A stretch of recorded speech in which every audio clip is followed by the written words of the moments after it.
All right, ladies and DeGents, welcome back to week 18 for another episode of the Distinguished DeGents podcast. You're one of many homes of degenerate gambling. Back from Christmas and New Year's Eve vacation. I'm one half of the Distinguished DeGents. I'm Steve, big bucks, a beta, 113, 120, and 2. So hopefully we get to 50% at the end of this week, last week for the year. Joining me is my co-host, my partner in gambling. It's the one and only Jason Money Mansman. We got a little bit of a Caser update. Although you did forget some picks, rough week 17 for you. You are now down by 6 in the Caser. What are your thoughts? The fat lady is singing. The Titanic is sinking. That's what happens when you're. Unfortunately, I've been dealing with a sickness that reared its ugly head again week 17. So, I didn't make good picks. Maybe it was the Bills that made me sick. We'll get to them a little later. But, that's part of the game. It happens. I hate it because I had the lead going into the last couple of weeks, but I did not have a good week 17. I'm normally not good betting at the end of the year, and well, it reared its ugly head yet again. Not good picks last week. No. And last week I went 10. I think I went 10 for 16, so took the lead there. Unfortunately, we got Detroit wrong. We both got Green Bay wrong against the Ravens. We both got Arizona wrong as a fucking dog. I don't know what I was thinking there. Pittsburgh against Cleveland. Should have known better. I knew that was a trap spot. And unfortunately, let's be real quick. Your Buffalo Bills. Look, here's my very quick thoughts. I'll let you rant. This was like the ultimate ugly non-conference rain game where just nobody could do anything right. It was really like the worst game of the week, which I did not anticipate. Considering there were only 2 games on the 4 o'clock window, I was somehow paying more attention to the Giants and Raiders because at least that had some scoring. So is this like a wash away game despite it being like so late in the season, or is this just the nail in the coffin for the end of your season? Neither. I think it just shows what this team has always been, which is they're a one and done playoff team. They're a 6 seed, a 7 seed. The people who, and I started to jump on the bandwagon as well. And I started to think, could this Bills team surprise us? Could they really do it? But they continually show that this is a team that's just not good. The Patriots deserve to be AFC East champs. The Bills haven't really been that great all year. They've beaten bad teams. They've lost to good teams. They never seem to be able to beat the Eagles. And, I mean, to give you an idea, the defense, which has normally been terrible, 0 first downs for the Eagles in the second half. 0 first downs. And the Bills still found a way to snatch defeat from the jaws of victory. And now, as a result of that, the last game ever at what used to be Ralph Wilson Field, now Highmark Stadium, is going to be an absolute shit fest between the Jets, who have quit, and the Bills, who have nothing to play for. They either get to go to Jacksonville for their season to end, or they get to go to New England, where their season will probably end. So they're a one and done team. It's not a nail in the coffin game. It just showed what this team is. And I declared this season over a long time ago. And this isn't a Super Bowl team. That's really all I got to say about them. And Josh Allen, he will be the Dan Marino of this generation. He's going to have all the numbers. He's going to have all the records. This guy's not going to win anything. I hate to say it. I love Josh Allen. Great guy. I think he's a fantastic quarterback. But he's just a guy who's never going to win anything. So, sad. Maybe he'll win a Super Bowl with maybe he'll win a Super Bowl with I don't know, the Steelers one day. Or he'll get traded to the NFC. He'll go to the Vikings and win a Super Bowl. But not in Buffalo. Never going to win anything in Buffalo. I don't think I've heard you so dejected in a long time like this. I mean, that game must have really come out of you. Well, Then again, watching my Broncos almost lose to a third string quarterback Thursday night, Christmas, just gave yeah, me gave me that was ugly. gave me more heart palpitations than it should have. And now we're playing. I guess it's a must win. I mean, win and you get the one. But we're playing Trey Lance and the Chargers, and then they make Bo Nix a big favorite again. And I'm like, why the fuck would they do this? Like now they're a big favorite. I don't know how this is going to go. I just saw this last week against the third stringer, and Trey Lance at least has experience. Like we fucking lost to Chris Mutombo Oladukin or whatever the hell his name is, in one half of football because Bo Nix throws one interception. And again, it's very similar to Buffalo. Our defense does everything right, shuts them out for a whole half. And we barely win. We play for field goals. That's the Sean Payton way. We love adversity. That's like the Broncos motto this year. We just love adversity so much. We can't have a game without it, honestly.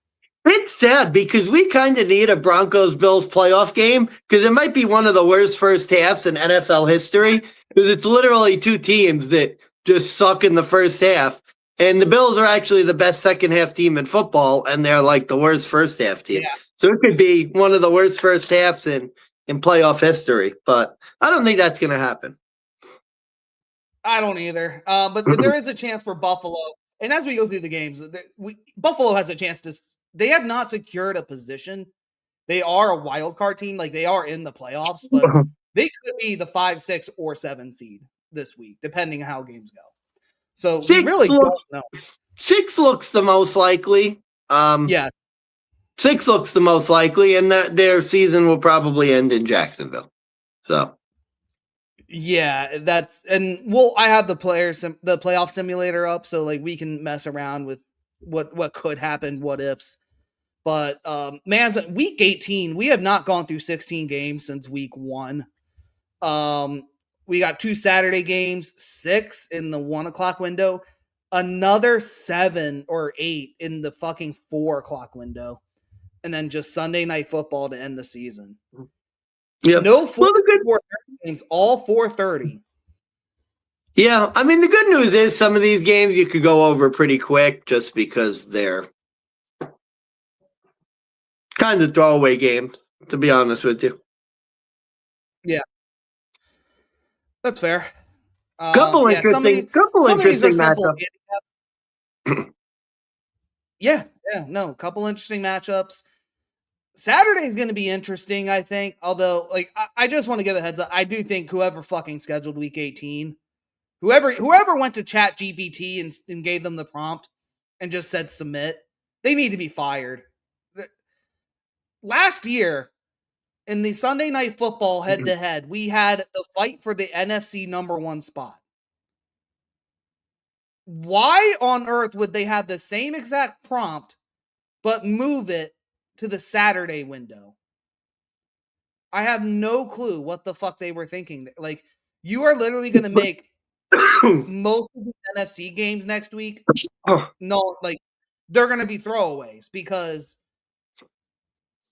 the most exciting NFC matchup, you're going to get Saturday night, and then Sunday is just going to be shit NFC. I have to say, you're 100% right. Saturday night should have been Steelers-Ravens. Yeah. Seahawks-Niners should be the Sunday night game.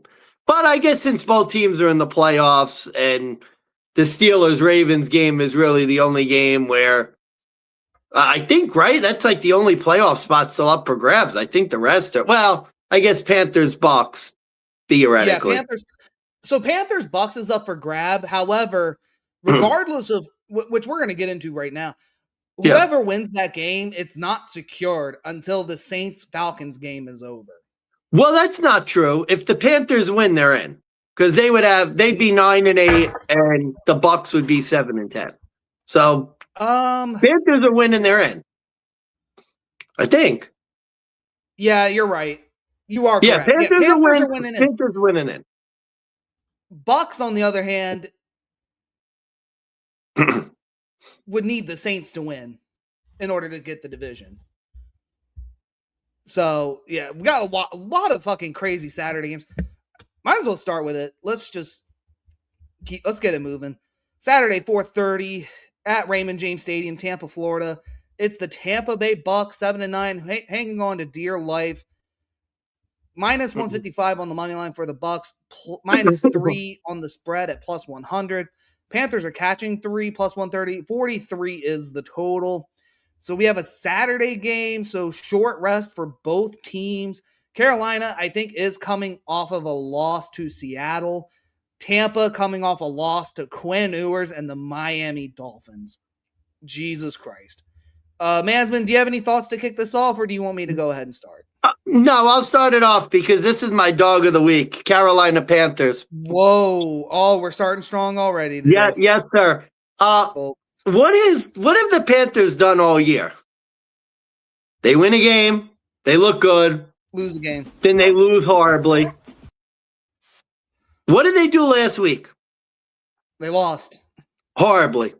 Embarrassingly. Bryce Young, terrible again. So Carolina on the bounce back, been money all year. I've made tons of money playing the Panthers on the bounce back. You look at the Bucks. Bucks are a dead team walking. When you look at their last 4 performances, 0-4, lost to the Saints at home, Falcons at home, Panthers at home, Dolphins at home.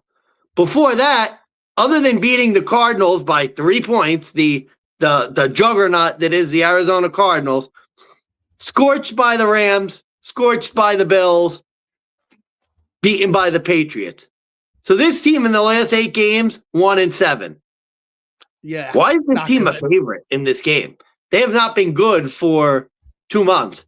This Bucks team's dead. Panthers on the bounce back. This honestly might be the easiest bet of the week. This Carolina all the way. I think there's one other game that's easier. The only reason I think Tampa might be favored is just it's the historical trends. Tampa owns Carolina in this spot. They actually, like, more specifically, I think they own them at home.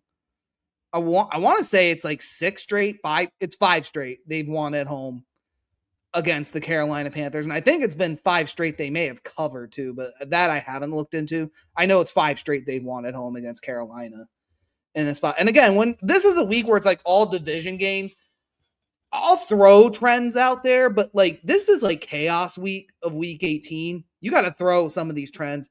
Some of this shit has to go out the window because a lot of this is more do or die. Teams have nothing to play for. Some teams are playing backups. This is a big first half week for me. Like, there's a lot of teams, I think, like, first half money lines, first half spreads are the way to go. But going full game, highly questionable. This is not one of those games, but I am going to throw away the trends of, like, division road dogs, which this year, altogether, 21-19-1 ATS, but they're only 14-27 straight up, which I want to say is only like 28%, give or take. I'm trying to get my calculator. What did I say? 14-21 and 14-27. So 14 divided by 41. Yeah, that's only 34% that division road dogs have won outright all year. Doesn't look good. This is not going to be my dog of the week, although I am on your side. I am taking the Panthers plus the 3. This is a spot where I think if you're a Buccaneers division better, like Bucks to win the division, this is the spot you had your bet starting. Even though technically, if the Bucks do win, there's a chance they could still lose this division game with Atlanta and the Saints. Where I want to say they need the Saints to win and beat Atlanta. But now the Saints, we'll talk about it later, but Saints do not have an offense anymore right now for week 18. And the Panthers, they win, they lose, they win, they lose. And it's been 10 straight weeks of it. They lost last week, so naturally, like, they should win. Even though they're a division road underdog in Tampa. This year, the Panthers as road dogs, 3-2 straight up. And I think if you look at the odds right now, like there's a reason the Panthers are minus, I think it's like minus 400 to win the division. Just know that before you go and place your money on Carolina, like I'm sure me and Money Management have already done, Bryce Young historically does not do well in this spot. 2-5 straight up, 3-4 ATS as a division road underdog. And again, as I said, teams this year, they're 51% ATS, but 34% straight up. Bryce won his first game ever against Tampa less than a month ago. And I think if you remember correctly, it took Baker Mayfield driving the ball down. He threw a pick to lose the game. It wasn't anything that Bryce did magically. It wasn't that he had the most stellar game on earth. I mean, he didn't do bad, but just remember that he only beat them once ever, and it was barely less than a month ago. Great point. But again, you have Tampa. Carolina defense, just real quick, sorry to interrupt, but Carolina defense is the play here because when they've won well, Carolina's defense has come to play. So great point. I would not run to bet Bryce props like, Bryce 3 touchdowns, Bryce over yards. You're 100% right. This is more Carolina's defense making some plays, but sorry to interrupt. Go ahead. No, you're good. And I'm glad you said that too, because I don't know if that's going to happen either. Tampa has 8 straight failed covers. They're 1-6 ATS at home all year, but they're 6-1 to the over at home. They've allowed, and when I say they, it's the Bucks. They've allowed 25 points to opposing teams on average this year. The team total for the Panthers is 20.5. The Bucks, on the other hand, they put up on average 25 points at home as the team. This year, if you look at Bucks home games, team totals are 175 to 175. But Tampa's team total is 23.5. That doesn't seem to really make a lot of sense to me if it's going to be a dead even. So I really do like the Panthers team total over. I love this more as my over of the week, though, because I just think 43.5. This Tampa defense gave up on Quinn Ewers.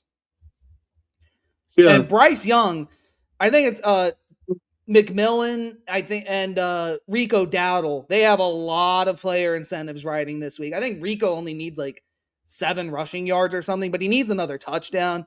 I think McMillan needs a touchdown or 2. I think there's like a tight end that's going for it as well. So, and Tampa's defense, I mean, they are not good. But Carolina's has been so hit and miss. I think this is the game we're going to see a somewhat shootout. So this is my over of the week. I'm going 43.5. Just games in Tampa, they tend to be high scoring games. Tampa always fucking seems to blow it out. Yeah.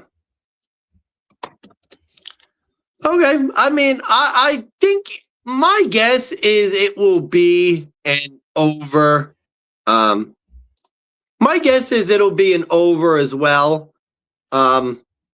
So, if I had to guess, I would say,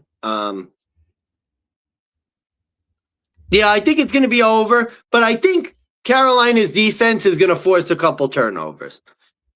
Because, again, in the games, like, I think in the games the Panthers have won convincingly after the losses, when you go back to sort of the Bucks game, they got the turnover. The Rams game, they forced a ton of interceptions.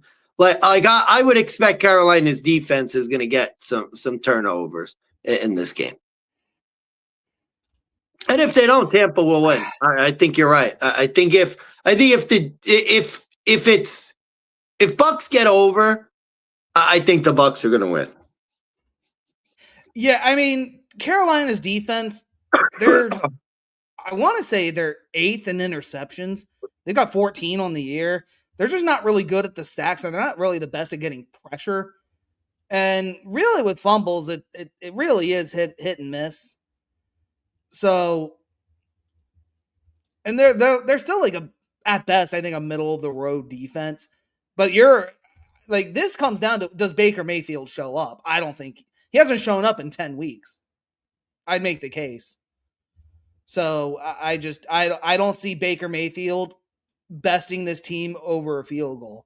Like this really could be 24-21, 27-24. Like it could be the game we saw last time. Is Baker going to drive and get the score, or is he going to throw another interception to lose the season? Yeah. I don't know, but they could be. Ugh, that's all right. I'm done with the NFC South for now. Let's move on. Yeah, let's move on to On Saturday the night, game this of the is what week, should. probably. Oh, 100%. San Francisco 49ers, the Niner faithful. Saturday night blackout. They're debuting their NFL rivalry jerseys, the blackout jerseys. Seattle 13-3. They are traveling to Levi Stadium. It's now 2.5-point division road favorites. The Niners are home dogs at plus 125. 47.5 is the total. And I guess earlier you gave out your dog of the week. I believe it is now my turn. This is my dog of the week. I'm stepping into this with the 49ers plus 125. And really, this, for me, not so much about the trends. This is more about the spot. This is wrong team favored. This is a Chewbacca line, if you ask me. And for those watching, if you don't know what a Chewbacca line is, this is a line that does not make any sense. And this, I do not think the Niners should be a dog. They should be favored in this spot. Ladies and gentlemen, this is Chewbacca. It does not make sense. And if it doesn't make sense, you must bet the home underdog in this side. Truthfully, the way the Niners offense has clicked and looked the past few weeks, I don't want to say they're the dark horse contender because they could easily become the number 1 seed if they win in this spot. I do think if the Niners win and get the 1, though, they probably win the whole conference. And I think we see them in the Super Bowl. Especially a Levi Stadium Super Bowl, too. So I think there's going to be that extra motivation. This Seahawks team, on the other hand, they are so up and down. I really can't get them right most of the time. I think it should be flipped where Seattle was catching the 1.5. Really, it should be a pick 'em. But even going to the trends, Brock Purdy 5-1 against the Seattle Seahawks as a starter. San Fran since 2022, aka since Russell Wilson left, they are 7-1 against the Seattle Seahawks. We saw Sam Darnold in the spot last year as a Viking lose really bad to the Detroit Lions, which I think is a whole different game, whole different argument. My point is Sam Darnold is too inconsistent at quarterback. And prime example, I don't know if we're going to get the Sam Darnold in week 1 who only threw for 150 against the Niners the first time he played them and lost. I don't know if this Niners defense shows up because they've been giving up points left and right as well. But is this going to be week 11, Sam Darnold, who threw for 279 against the Rams, but threw 4 interceptions on the road in SoFi Stadium, only lost because of a missed field goal? But let's be honest, was that the real reason they lost? I don't think it was. I think it was Sam Darnold throwing 4 interceptions, not scoring more. You hold the Rams to 21, you probably should win. I mean, Atlanta fucking managed to do it, and they gave up more. But also, are we going to get week 16 Sam Darnold that we literally just saw put down the same Rams team? But they only came back down 30-14 because of a Rashid Shaheed punt return. And then Sam Darnold decided to get it together. And that game came down to overtime where the Rams scored on the first drive. And the Seahawks, again, credit to Sam. He did lead the drive. He did get the 2-point conversion. But look at what it takes for this Seahawks team to do well against playoff caliber teams. And I'm not even mentioning what happened with the Colts. I mean, the Vikings game with Max Brosmer, I think, was a one-off, but Sam did not have a great game against that team. And now we're going to lay 2.5. It seems like you're hedging on this Niners defense being shit. And I just don't know what more of a wake-up spot you're going to get with that defense, but that Niners offense right now looks unstoppable. And even with the Seattle Seahawks on the road, who are really, really good ATS and straight up, I get that. But I just think like if you're stepping in this one way or another, I'd rather step in it with the Niners here, with them getting points. I just don't get why. The only way Seattle wins this is that their defense, they stop Brock Purdy and Christian McCaffrey. But I think even if you do that, you then need Sam Darnold to not throw 4 interceptions and pop off. I just don't see both happening. So that's my take. Niners, dog of the week. So I do agree with the Niners pick. I'm less optimistic than you are. Obviously, because I made Carolina my dog of the week. Have you ever seen a situation like this? I mean, how funny is this? Sam Darnold is literally in the exact same spot he was last year. Winning, you're the 1 seed. Lose, you're a wild card team. Like, how crazy is this scenario? I don't know. The Niners they own the Seahawks. I think it's 7 of the last 8 they've won against Seattle. We talk about the NFC West flow chart all the time. And the NFC flow chart, more times than not, if you follow it, you're going to win. And I know the Seahawks are a good road team, but it seems like in this spot, and I hate to say it, because part of me, like, as a person, I really want Sam to do it because he got run out of New York. Like, he's bounced around. Like, I like Sam. But this is the Sam Darnold fold spot. This is the 3 interception, duck performance, Niners roll 34-13. I think the line reflected the fact that I guess earlier in the week there was some discussion about like maybe the Niners would be careful about who they played. But I don't know. I think the Niners are going to go for the win. And I've seen Sam Darnold too many times in this spot. This is the Sam Darnold fold spot. We've seen it before. We saw it the last time these two teams played. And I think you're going to see it again. I think San Fran's going to win this game. And miraculously, despite all the injuries, despite the fact that Mac Jones was their quarterback for half the year, they're going to be the number 1 seed in the NFC. And it's crazy to think about. But well, think of it this way. No Brandon Ayuk due to injury. They traded Deebo Samuel. And they still might be the number 1 seed. It's incredible. Their defense isn't that great, but they good against the run, and they get timely turnovers, and their offense has been really good, despite the fact that Mac Jones was their quarterback for half the year, and Ricky Pearsall has been out for an incredible job by the Niners. And you could make the case that their coach should be the coach of the year. I think that's a little bit more motivation for Shanahan. You think he wins this and gets the 1. He's in contention with Vrabel to win Coach of the Year. I think Vrabel probably deserves it and will get it, but although Ben Johnson too could get it. Either one. I mean, there's a few really good coaching jobs this year. Sean Payton could get it, for Christ's sakes. You could make an argument. God, I don't think you could give it to Payton. I know you can make the case, but I'm not sold on. I'm not really sold on his coaching style. I'm not sold on the way he's been winning games. The one difference you can make with Vrabel, I think the one leg up on Vrabel, if you're Denver, is Denver has beaten playoff caliber teams ish. New England, on the other hand, has. Which, look, you can only play the team in front of you, but they haven't played anyone serious other than the Bills. Yeah. I mean, bro, when you think about it, not to get too far into a crazy tangent, but think of some of the coaching jobs this year. Like, Seattle was a below 500 team last year. They're playing for the number 1 seed. Shanahan has basically had, like, his entire team injured, playing for the number 1 seed. Ben Johnson, the Bears were a joke. Now they're one of the best teams in the NFC. Look at obviously Vrabel with the Patriots. They were the worst team in the division. Now they're the number 2 seed.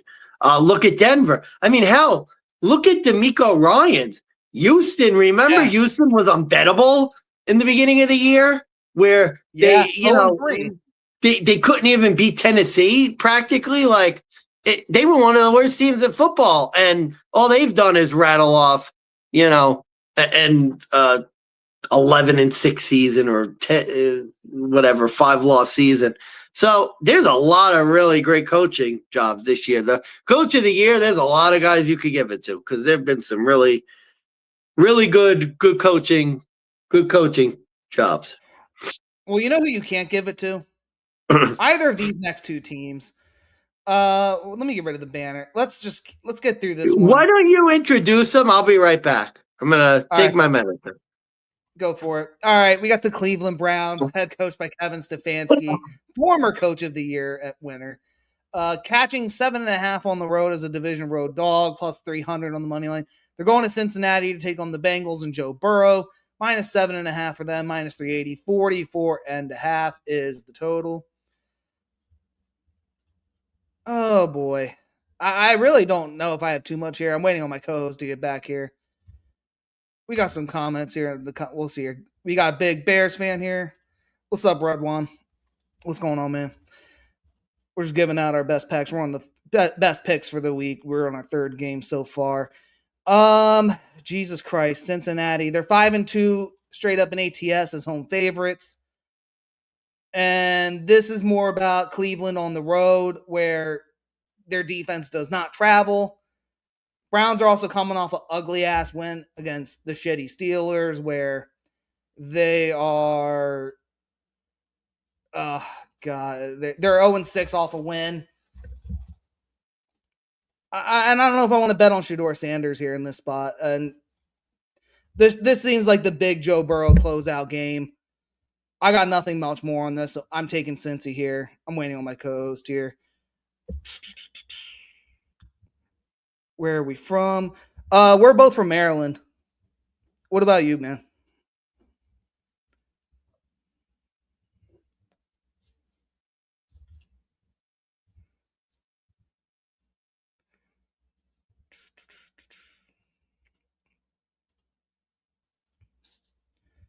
Well, hopefully my co-host gets back here, but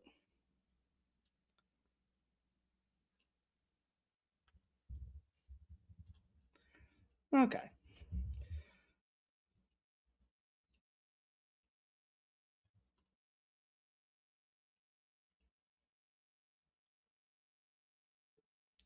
Any day now.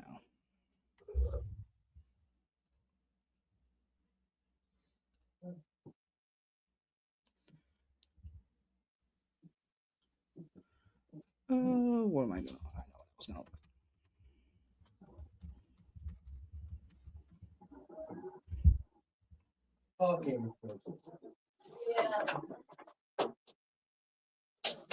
to. And he's back. Oh, yeah, sorry about that. I had to take my many medicines to try and avoid dying. Gotta love that for you. Yeah, I went with Cincy. They've won 5 of the last 6. I know they don't really cover, but this is just a shit. This is a shit Browns team on the road. No, their defense doesn't travel. Joe Burrow get up spot. That's really about it. Otherwise, I got nothing. Yeah, this game is the Myles Garrett sack watch, which he will get the sack. That's going to happen. You think so? I knew I was forgetting to talk about something, but that was... Yeah, Myles Garrett will get the sack because neither of these teams have anything to play for, and we know what Cincinnati's offensive line looks like. I hate to say it because in the Caser contest, we need to go heads up, but I'm agreeing with you on all of these. Cleveland had their Super Bowl last week. They won their Super Bowl. Oh, against Pittsburgh, yeah. Yeah. The shitty At Steelers. home, last home game, beat the Steelers. That was their Super Bowl. They're going on the road to Cincy. They're a dead team walking. This is the Myles Garrett sack watch. They're literally just going to be trying to get him sacks. Who knows? Maybe Cincinnati will throw the ball 70 times just to try and get him the record. This is an incentives game. I expect Jamar Chase will get a ton of yards. Burrow will get a ton of yards. T. Higgins will get a ton of yards. Like, Cleveland had their Super Bowl. They're not playing hard. Stefanski's a dead man walking. So is Zach Taylor, if you ask me. I mean, there's talks that Joe Burrow might want out of Cincinnati. I was gonna say, I forget which, I don't think it was 16 or 17, but there was something I saw where literally Cincinnati was gonna get a fine because it snowed in their stadium and they refused to clear out the seating. But a joke because of a franchise. They literally were like, it's cheaper to take a fine than to shovel out snow for our ADA handicap people. Well, see, unlike Buffalo, Bengals fans wouldn't come and shovel. I guess Bills fans come and shovel, not Bengals fans. Oh, by the way, the over under for this game is miraculously low. This is a massive over spot. Two teams, they don't care. This is gonna be dead over. Over of the week. Why not? Over of the week. Interesting. Yeah, what the hell? I'll ride the over with you. Why not? Look at you. Last time we did a show, you did Cincinnati as an over game as well against Baltimore. How'd that work out for me? I don't really remember. I don't want to say. I don't remember either. Baltimore Cincy. No, it was an under game. Yeah, I figured. No, this one will be an over game. Two teams don't care. No, not at all. Let's move on. Like you're over the week, though. Moving on. New York Giants, Dallas Cowboys, the NFC East rivalry lives on once again. Giants are catching 3.5. Cowboys are laying 3.5. Minus 185 for the Cowboys, plus 155 for the Giants. 49.5 is the total. The biggest total on the card all week. Jesus. God, am I going to do that? I'll let you go. I need to think to myself before I say what I'm going to say. That's okay, because I'm gonna think out loud too. So everything here tells me Giants are the play. Cowboys, they were in the running. They had a disappointing end to the year. I actually thought that Dallas was going to beat the Chargers at home, and they didn't. And they did beat Washington last week. They're now going to the Giants. Jackson Dart playing for his job. Giants interim coach Mike Kafka coaching for his next job as an OC somewhere. Everything to me screams that like the Giants would want to win this game more. But then you have to remember Dak Prescott against the Giants. Yeah. 14-game winning streak. Hasn't lost against them in 10 years. 2016. Last time he lost to the Giants. Based on that, I have to look to the Cowboys, buddy. Dak Prescott owns the Giants. And I'm sure there's people on Dallas who need their stats. They need their little catches and yards and statistics. So even though the Giants want to win, they beat the Raiders. They're not the number one seed or number one draft pick, but Dallas owns the Giants, and Dak Prescott might just put up 400 yards just because he can. You know what? I think I'm going to talk myself out of this. I was going to make this my best bet and take Dallas. Oh. I'm going to talk myself out of it. I've heard a lot of sharps from what I've been listening. A lot of sharps are on the Giants this week. Looking at the betting splits here too. Where I just had you. Where did you? Here we go. So 88% of the bets, 91% of the money is on Dallas to win. They're only getting 54% of the money on the spread, though. But they're getting more of the tickets. So it just seems like Dallas is the public side. And I don't know if I really like betting Dallas as a big public favorite in Week 18. No Javonte Williams. And I just think, like, when they had him earlier this year, they almost lost to Russell Wilson at home. And I think that game went to overtime, if I remember correctly. But Cowboys have won 16 of the last 17.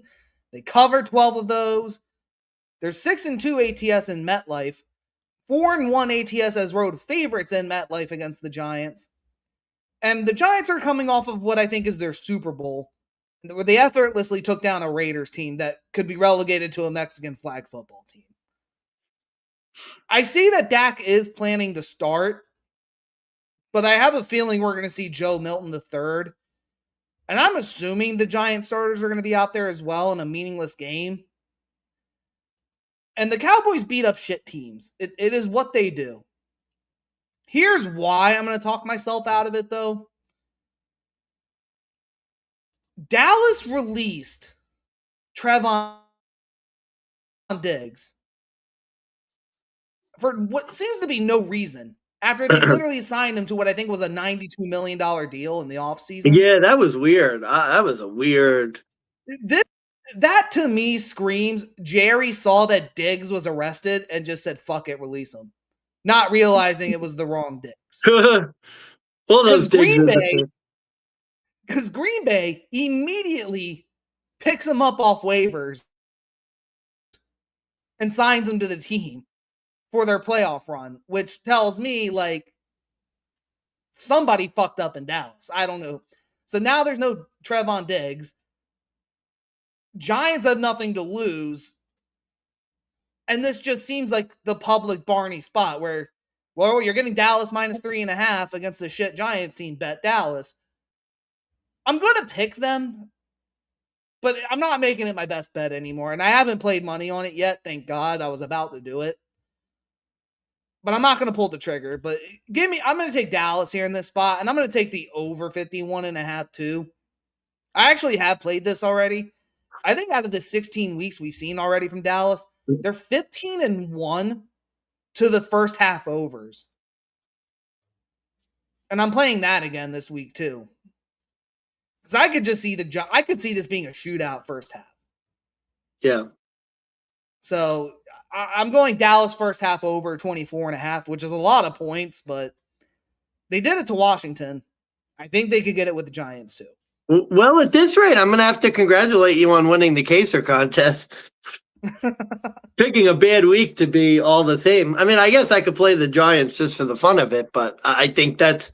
I think you're on the right side. I'll probably just. I might do it just to keep it interesting, but I do think Dallas is gonna. I think Dallas is gonna win by substantial margin, as they often do in these games. Yeah. All right. I have to. All right. I think I have my next best bet. And I'm gonna keep that one simple. But let's move on. Minnesota, Green Bay. Minnesota is out of the playoff run. Green Bay is locked into the wild card. I believe they're locked into the 7. I don't think there's any way they can move up, if my memory serves correct. But either way, Minnesota is now laying 9.5 at home against this Green Bay Packers. It is not Jordan Love. It is not Malik Willis. This line's already jumped to 10 on Bet365. 37 is the total, plus 3.5 to 1, plus 350 for the Packers, minus 450 for the Vikings.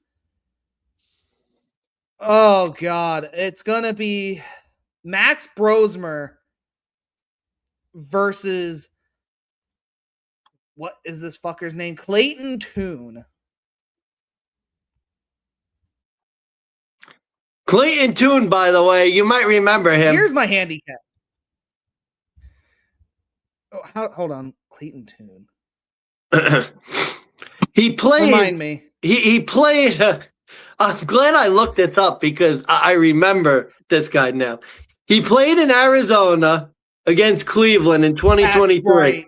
Yeah, sacked 7 times, 2 picks, 27 goose, lost to Cleveland. I remember him now. Well, that explains why this number is shot up from 6.5 to 10. All right, I'm trusting Vegas on this one. God, I really, now that it's double digits, I kind of I want to take Green Bay, but I can't do it. So off a loss, Green Bay's 0-5 ATS this year. I'm not like, this is like a third stringer versus third stringer. This is like a preseason game. If the book is laying 10 on a preseason game, it just doesn't feel right. But sometimes Vegas knows what they're doing. And it just seems like whoever is betting on Minnesota is really driving this number up. Or there's just so much public action that they have to. So I'm kind of wondering when is the right moment to like bet the other side. I don't know. I don't know if I want to bet on a guy who got sacked 7 times against Cleveland a year or two ago and lost. He didn't really look good in that one drive against Baltimore last week when Malik Willis came out. Oh, supposedly it's what's his name? JJ McCarthy, by the way. I think it's JJ McCarthy. Wait, JJ is starting? Yeah.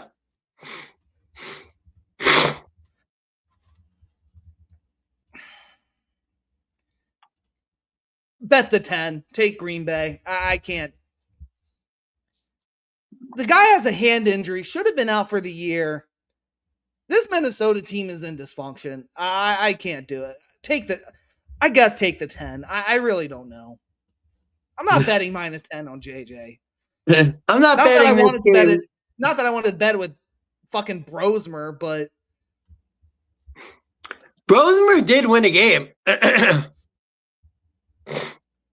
I guess. How the fuck did the Lions lose to fucking Max Brosmer, who threw for like 10 yards?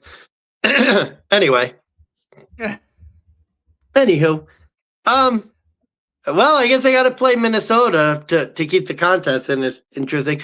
No, I look, Clayton Tune, 27-0 in his only start.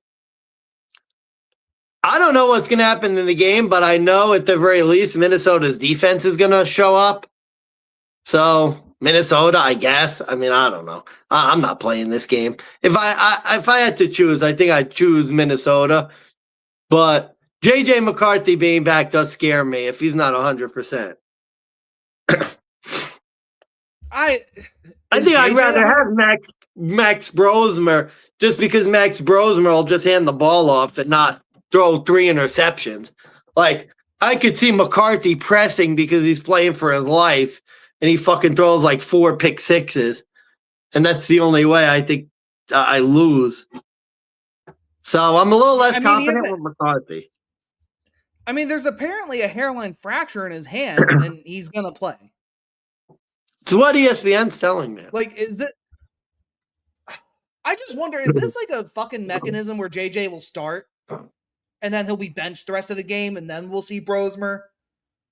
But why even start him then? It's the point. He doesn't have a record. Trust me, he hasn't played all year. It's not like he's like Josh Allen will go out, hand the ball off just to say that he played in his 50,000 straight game. But McCarthy's not doing that. I guess. But, excuse me, 1 minute. Except I could see Buffalo riding with Josh in that first half. I don't get what the fuck this Vikings team is doing. Like, why would you start JJ? And even if you do start JJ, like, you're telling me with Brosmer, it started at 6.5. You're then telling me Clayton Tune starts, it jumps to 8, 8.5. Okay, fine. I get it. 9.5, I was kind of sitting there like, okay, questionable, but I guess. Now it's jumped to 10, and now JJ starting. Was JJ McCarthy really worth 3.5 points? I don't think so. That's where I'm kind of like, I guess I don't know what the contest number is, but if it's 10, I can't tell you to back the Vikings in that spot. But I don't like contest play. Yeah, I don't either. Just think Minnesota could have had Sam Darnold. Like, how fucking stupid are they? They could have. I guess the genius isn't so smart after all. Yeah, I guess not. And you know what? With that said, I'm making this an under 36.5 for me at this total. This is just, I mean, I would say under first half too. Yeah, it's a 17.5 first half. I'd bet under. JJ McCarthy does not show up in the first half. Remember, he's always been a second half come from behind guy. Yeah. And he's playing hurt. And he's hurt. Yeah. He might get knocked out of this game. It would not surprise me. It's bad because I'm not wishing harm on him, but I kind of like it'd be interesting if he did because Kevin O'Connell, the genius, gets his fucking rookie quarterback or second year quarterback hurt playing him in a meaningless shit game. Green Bay. Oh, by the way, real quick, just one final note on Green Bay. They're the Buffalo Bills of the NFC. They 100%. are one and done. Overrated, dead team walking. Green Bay Packers, one and done.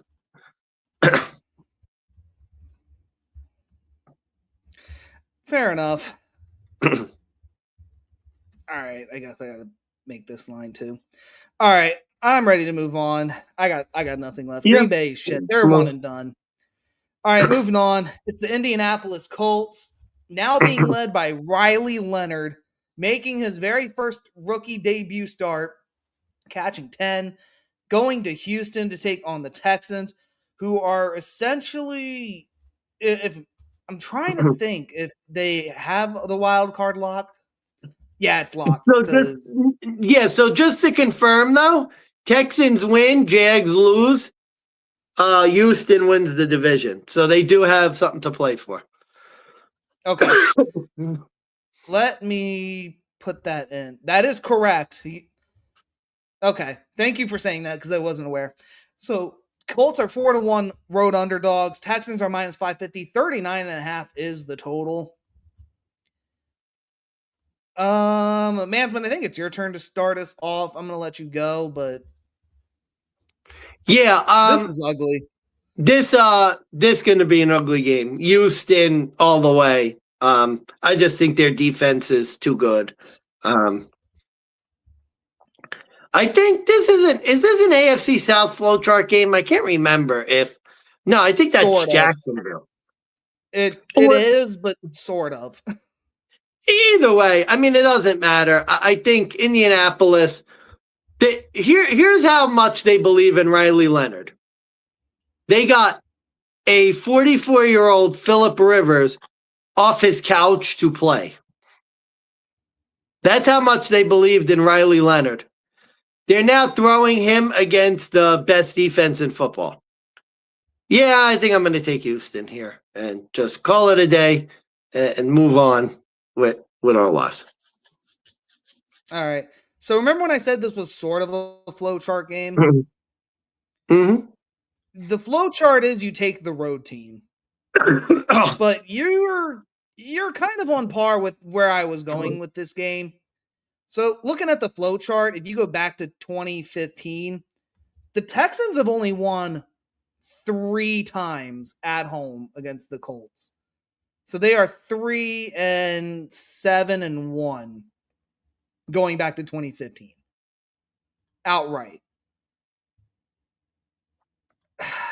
God. You know, sometimes when you're a pro bettor, even though I'm not a pro per se, you got to bet some ugly lines. You have to take some chances. I'm taking a chance here.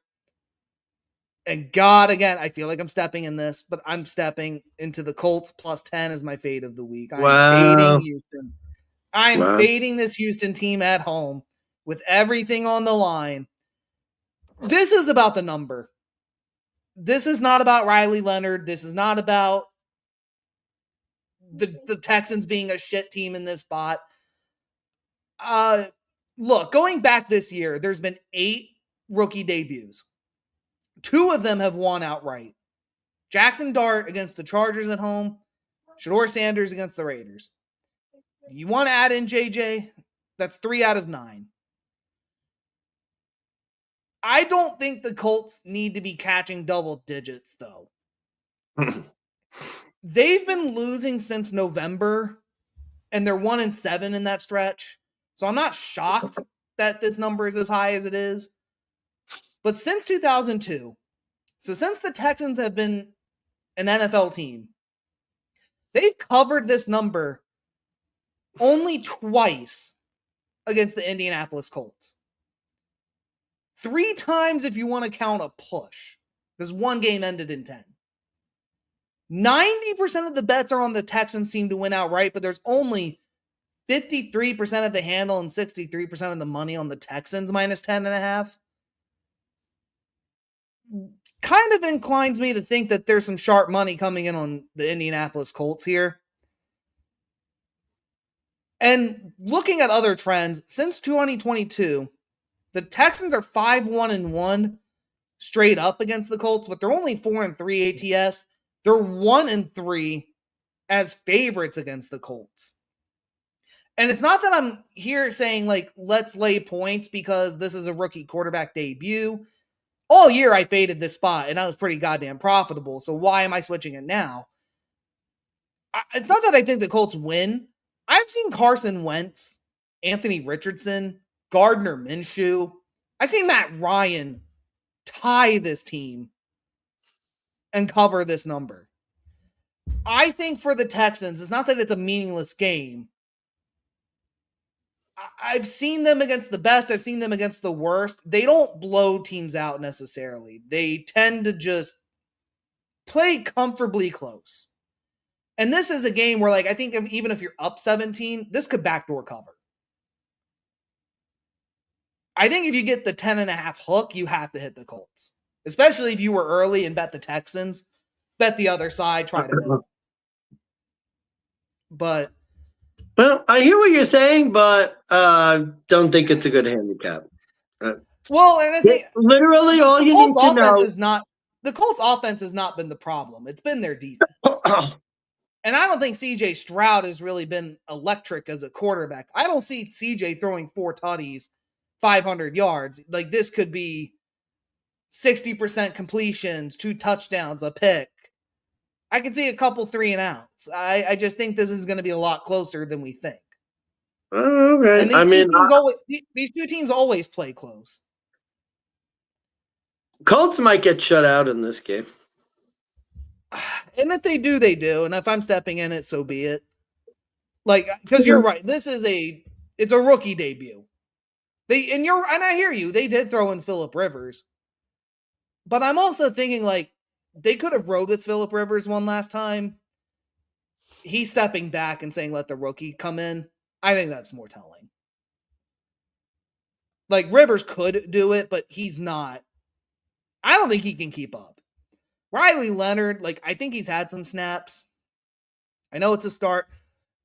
I think the way the Colts offense moves, they could keep it competitive. And I just think... it's crazy because their offense hasn't been terrible, all things considered. They're playing with a 44-year-old, and Rivers wasn't horrible. I guess that's my thinking. Like, it hasn't been that terrible with Rivers, so could it be any... I mean, it could be worse with Riley Leonard. But if there's letting him step in, I think there's a chance. So, and again, I don't think Colts win. Like, if I was going to tease one team or the other, I would tease the Texans down to 4.5. But I think this number's gotten way too high. Okay, good luck, buddy. Good luck. Yeah, we need it for the contest. There you go, keeping it interesting. All right, Sunday 1:00, Atlanta, New Orleans. Basically, either this will be a dead game or this will be for all the marbles in the NFC South. The Falcons are laying 3.5, minus 190. Saints are plus 160 on the road. 43.5 is the total. No more Chris Olave. He's out for the season due to a medical emergency with a blood clot. We'll be thinking about him from the sidelines. And with that said, there goes New Orleans offense.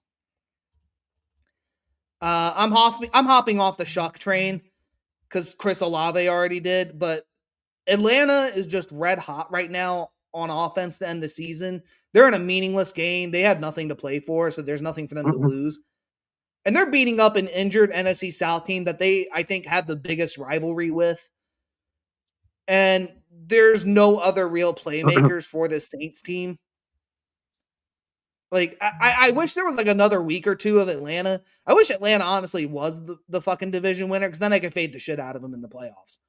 But the way they're clicking with Kirk Cousins right now, which really he didn't even have that great of a game last week. Bijan Robinson was the story. Yeah. I'm hopping off the Shuck train. Like, it was nice, but I think without his number one, no real running back, I don't see how this team scores. So I think you know what? I'm gonna do it. This is my under of the week. I'm gonna go under 43.5 in this spot too. Oh shit. That's what it was. So Atlanta is coming off Monday night. They're the winners. So teams in that spot, so winning teams off Monday night the week after, they're 12-5 to the under. Yeah. So I hate to say it, not good for the contest. I agree with your handicap completely. Falcons have won 3 straight games. Their offense is looking better. That they're playing their best football at the wrong time. And I'm kind of like you. I think the Saints are sort of due for a loss. I think Shuck has done enough to get a chance beginning of next year. Kind of played the Saints out of a high draft pick. But yeah, I agree with you. I think the Falcons are the side here at home. I think 5 of the last 6 in this contest, the home team has won. So that favors Atlanta. And if you remember, Kirko actually beat the Saints earlier in the season playing for the Falcons. That was actually a Kirko that was the Kirko Cousins game. 2 touchdowns in that game. So seems like Kirko has the Saints number. I'm in agreement with you. I think the Falcons are the play. I think in the contest it was even lower. I think it might have been 2.5 in the contest. The hook does scare me a little bit, but I still think the Falcons are the right play. yeah, and I think I forgot what the number was. I think they're like 70% in meaningless games, like after they've been eliminated. ATS, but when they're playing for something or they're in the running, they're like 46%. Wow, that's funny. Yeah, like I forgot what the numbers were, but it was really, really hilarious to see. So, yeah, all over Atlanta. Can't believe I took the NFC South and made them my plays of the week for over unders. Yeah, figure. That's funny. Got to keep it interesting.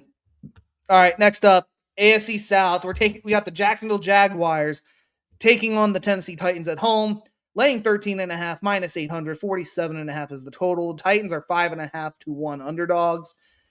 The Jags are in a very, very unique position. They cannot get the 4 seed.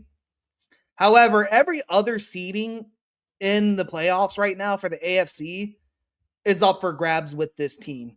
They could literally be as high as the 1 and as low as the 7 seed with a lot of help. But more likely than not, say they do win this game, they clinch the 3rd. I think it's if New England somehow loses and Jacksonville wins, they get the 2. If New England and Denver lose and Jacksonville wins, Jacksonville gets the 1. But if Jacksonville loses, they immediately fall to the 5. If Buffalo wins, Jacksonville falls to the 6. If the Chargers somehow win and Jacksonville loses, they could fall to the 7 seed and then have to go back to Denver. So, a lot of interesting ways this could play out for the Jags. But I think we keep this simple. Jags are going to win. The Titans, they're off of auto fade because they've been somewhat profitable lately. But again, I don't know. I did this with the AFC South. I guess I'm ending up doing it again. I'm going to take the 13.5 with Tennessee. Although I'm not going to bet it. Like, this is going to be purely for contest. Jags are 0-2 ATS against the Titans in Week 18 with Trevor Lawrence. However, Trevor is 2-0 at home in Week 18. One of which was against the Titans here. Under Mike McCoy, again, the offense has not been the problem. It's this defense that has just been unbearable. Jags, they're 6-1 in the last 7 against Tennessee. I just don't know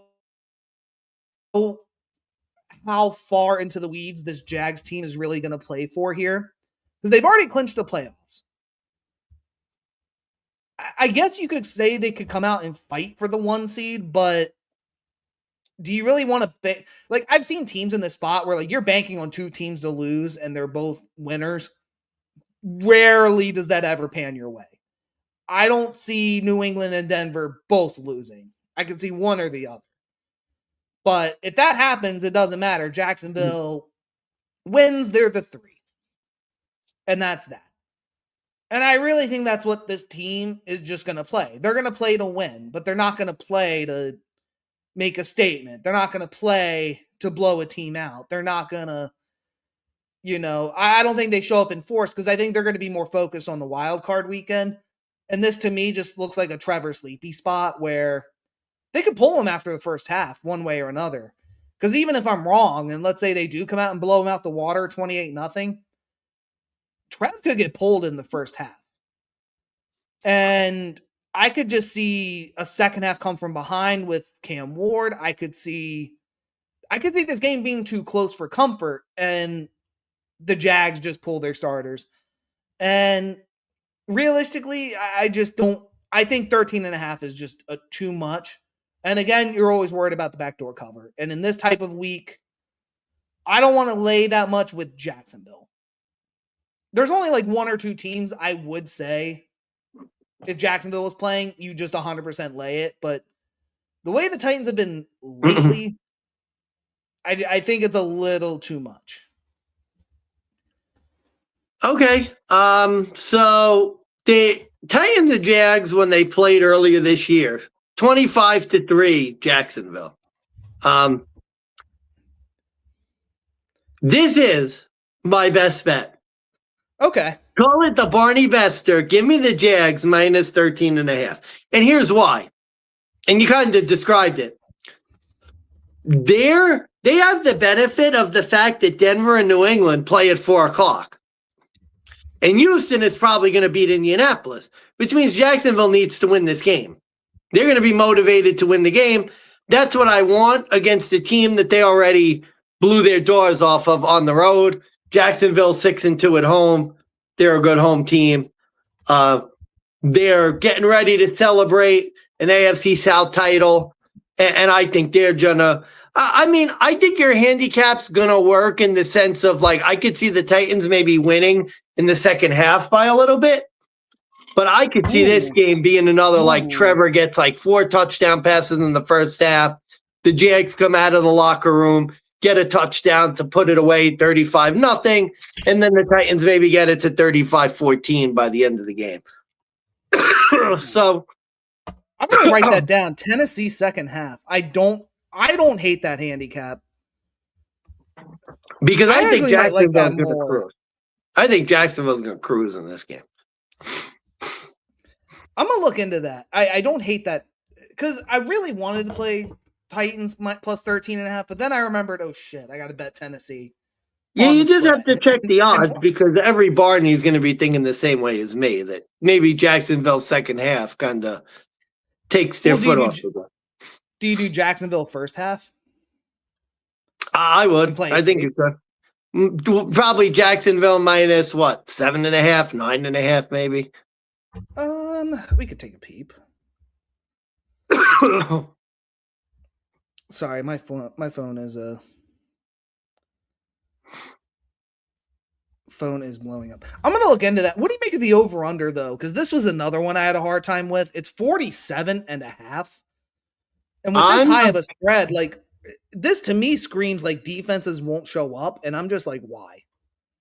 I'm a little scared just because I think the Jags defense might just bury the Titans because, again, 25-3 in the first game.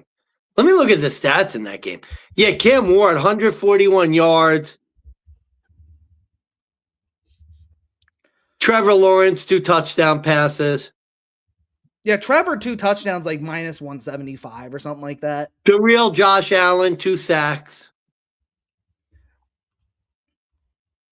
Let's see. Titans. They're only 3-4 ATS in the second half. What are they last 5? 3-2. Okay. 3-2 on the road. At home, last 5. Jacksonville is 4-1 ATS in the second half at home. So maybe I don't play that. Oh, okay. I mean, I don't know. It's tough. It's week 18. You never know what's going to happen. I just think the Jags are going to cruise.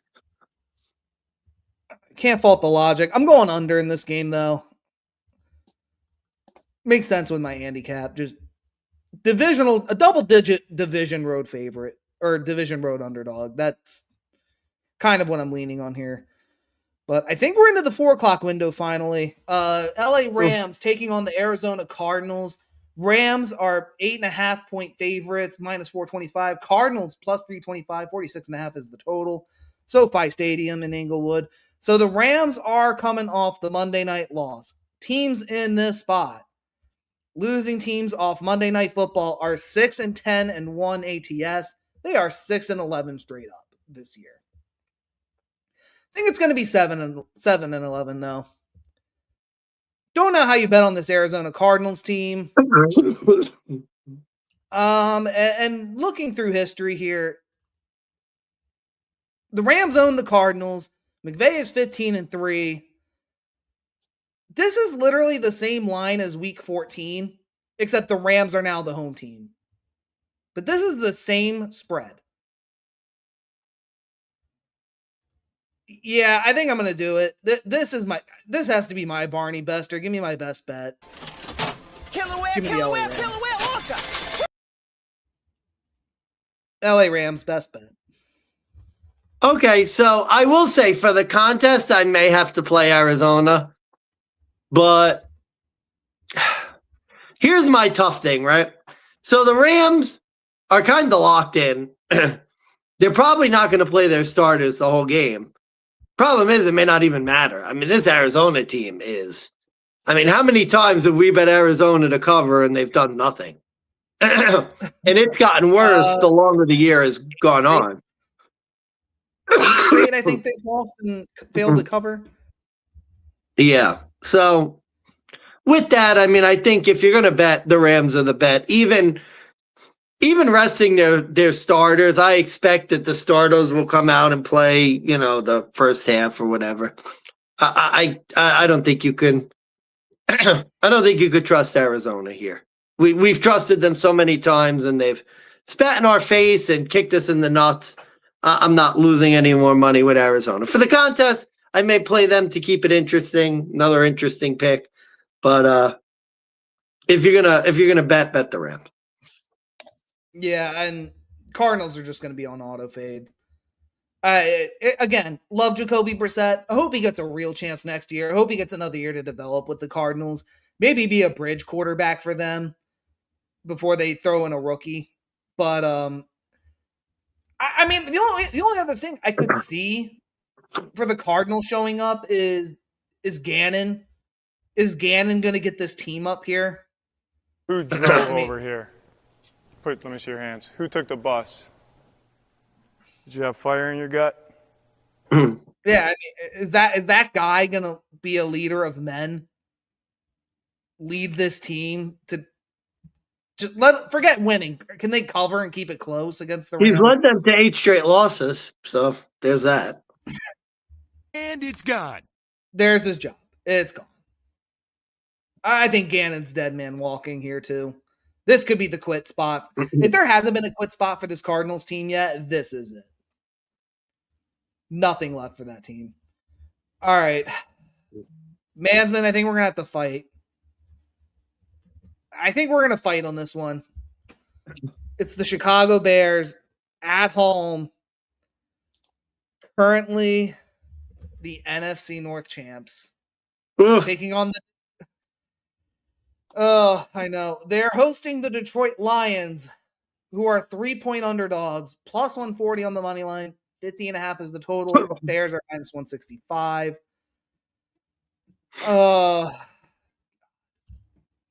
Mansman, your thoughts? Let's see if we fight. So, I mean, normally this is a spot where I like the Lions, a pride spot, nothing to play for. The Bears kind of have made the playoffs already. I do think they're trying to lock in the number 2 seed. I think also too Caleb Williams is going for the Bears passing record. So there's that. Yeah. I don't know. This just seems like, the Ben Johnson sort of the Ben Johnson game, the Ben Johnson revenge spot. Don't forget too, the Bears got clobbered by the Lions week 2, lost by 28 or over 20. What was that? 52-21 they lost. Yeah, so it was a beatdown. I have a weird feeling this could be like a Bears revenge spot, and that even though they're in the playoffs, they might put a hurting on the Lions just to sort of rub their noses in it. Yeah, I don't know what happened to the Lions. I thought they were better. They're clearly not. Yeah, give me the Bears. I think the Bears are going to lock in the 2 seed. I think Caleb Williams is going to get the record, and I think Ben Johnson is going to send a message to his former team. And I think they're going to play with some vengeance because they got rooked earlier in the season.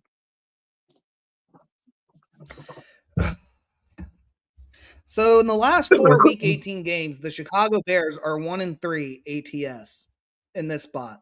Specifically, they played 4 division games. They played Minnesota twice. They played Green Bay twice. They barely beat Green Bay last year with Caleb, and I think that's when Green Bay benched all their guys. Detroit, on the other hand, with Campbell, have gone 4-0 straight up in ATS. Unfortunately, that was the before times. And I think, so for Chicago, they need to win. Philly needs to lose. Is what I want to say.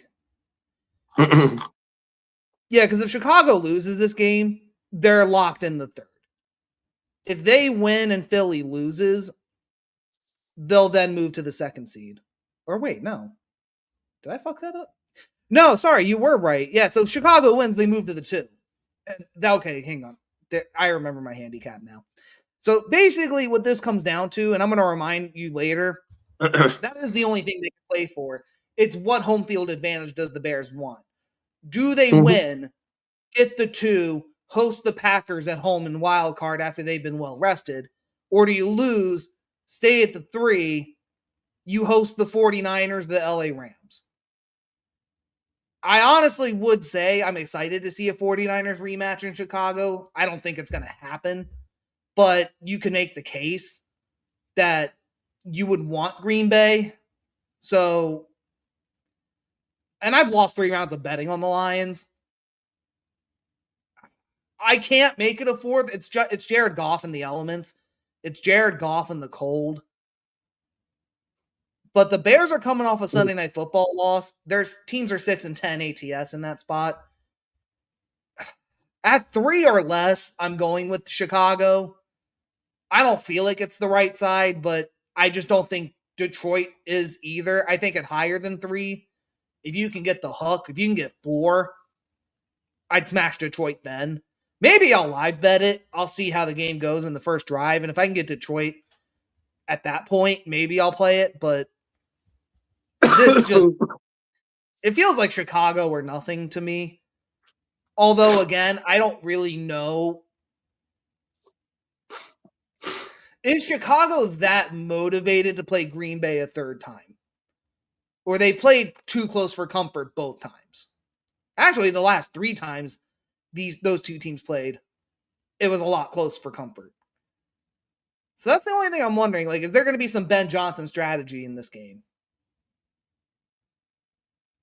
I don't know. But I guess Chicago. Yeah, I think that's kind of I think that's sort of how you look at this game. I guess Chicago. Because we have seen these efforts from Detroit, but I don't think it's the same Detroit team, and I don't think we could discount Ben Johnson. You know, it's not that I want to discount Ben Johnson. I just think, Detroit does know him. And we saw that earlier in the year, but that was, again, in a dome way earlier in the season before Detroit got decimated on defense. Now it's late in the season. You're going to be in the cold. I mean, Caleb, for what it's worth, I think he's looking like the number one overall pick that Chicago drafted. And it's almost amazing, like, what happens with teams when you have, like, competent coaching. Yeah, I mean, we were making fun of him last year, and look at him now. Yeah, I don't know, man. It's crazy. Oh, yeah, over-under. This one, I have over 50.5 on this one because I think one of two things will happen. Like, either the Bears will beat down in a revenge spot, or Detroit will, like, little brother Chicago. And, like, Detroit, they will not take their foot off the pedal. They'll just fucking roll Chicago like they did last time.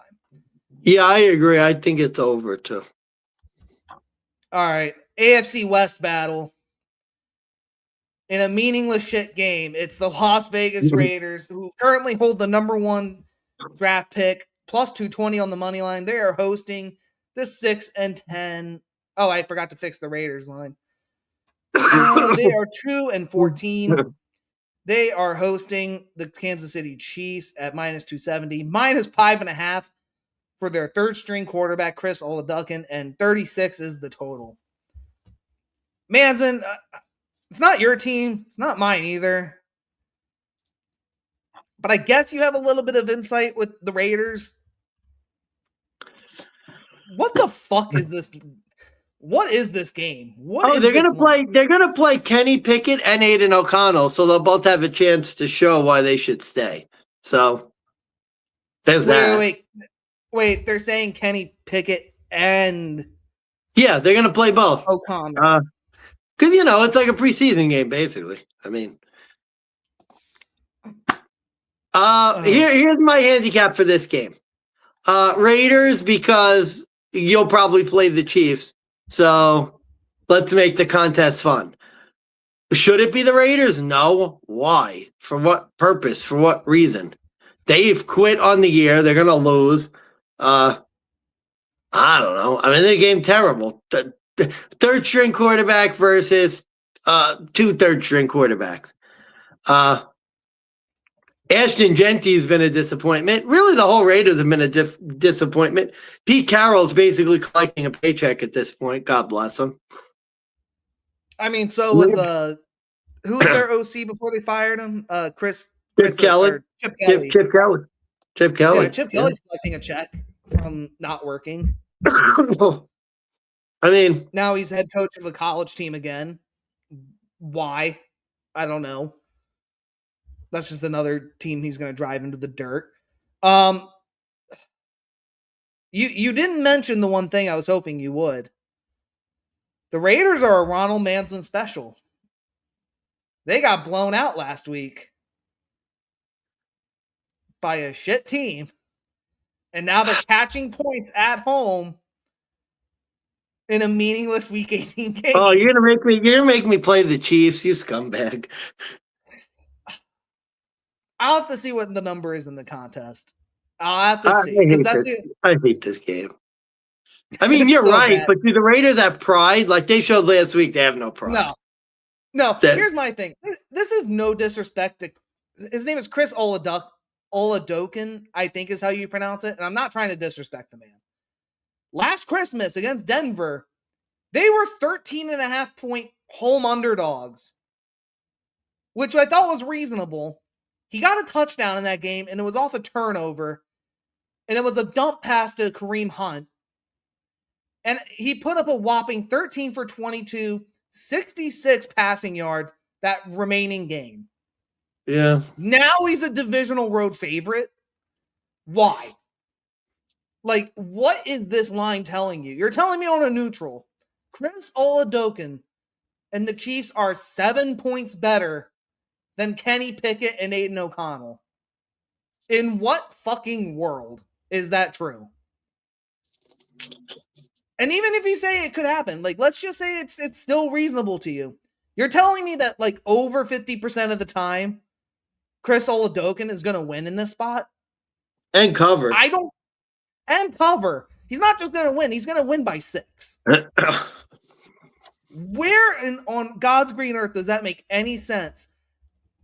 Like, are you really going to fade Steve Spagnuolo in this spot? Yeah, because, like, unfortunately, the Raiders are shit, but you can't win if you don't score. And I think unless the Chiefs defense gets turnover after turnover, which they could, they're not going to get anything on the board. I mean, their fucking kicker, Buttkiss can't fucking... He hits the broadside of a fucking barn door every fucking 10 kicks and misses his shit. And Oladokun had an adjusted QBR of 23 against the Titans in his debut. Like, did we just forget that the Chiefs have lost 5 straight? And 3 of those were with Mahomes? And now we're just going to bet them blindly as a road favorite to beat the Raiders? Like, why? Like, ignoring past trends and shit, this is a literal third stringer in a preseason game. And the public is only hitting the Chiefs' money line, and they're avoiding the spreads. Which tells me they're scared. And it tells me they're scared. That tells me, you know what, the Chiefs probably aren't the right side, but they don't want to lose their money with the Raiders. So this almost was fade of the week, but it's kind of hard to fade a shit team. Yeah. So, but I am fading the number. This is bonkers that this third stringer is going to lay 5.5. I don't care that it's the Raiders. This is wrong. And if I'm wrong, I'll eat my words, but I guess I can't pick the Chiefs. You know, the only thing is the question's going to be just, have the Raiders completely given up? And if so, then, you know, that's what it's going to have to be. Well, it's weird. Like, I mean, they may have given up, but I don't think Kenny Pickett or Aiden O'Connell's given up. I think they're playing for a start. Yeah, I would think so, playing for their career. So I'm with you there. I don't know. This is a shit game. Let's move on, please, dear God. End the season already with these two teams. Denver Broncos. Yeah, it's the other AFC battle. Denver hosting the LA Chargers, led this time by Trey Lance. The Chargers are catching 13.5 on the road, plus 625 for the Chargers, minus 950 for Denver, minus 13.5 for them. 37.5 is the total. You're gonna make me. Oh yeah, go first, buddy. What do you got? Number 1 seed? Feeling good? Feeling confident? I mean, I think we'll win. I do think we get the number 1 seed. There's that. Why would anyone waste their money on Denver minus 13.5? I don't know. Like, I remember last year, Denver was in a very similar spot. You win and beat Kansas City's backup. You get a Didn't they appearance. kill Kansas City, though, in that game? They shut out Carson Wentz 38-0. Yeah, so there's your reason. I think it's a lot different, though. Last year, like, Denver had all the momentum the right way.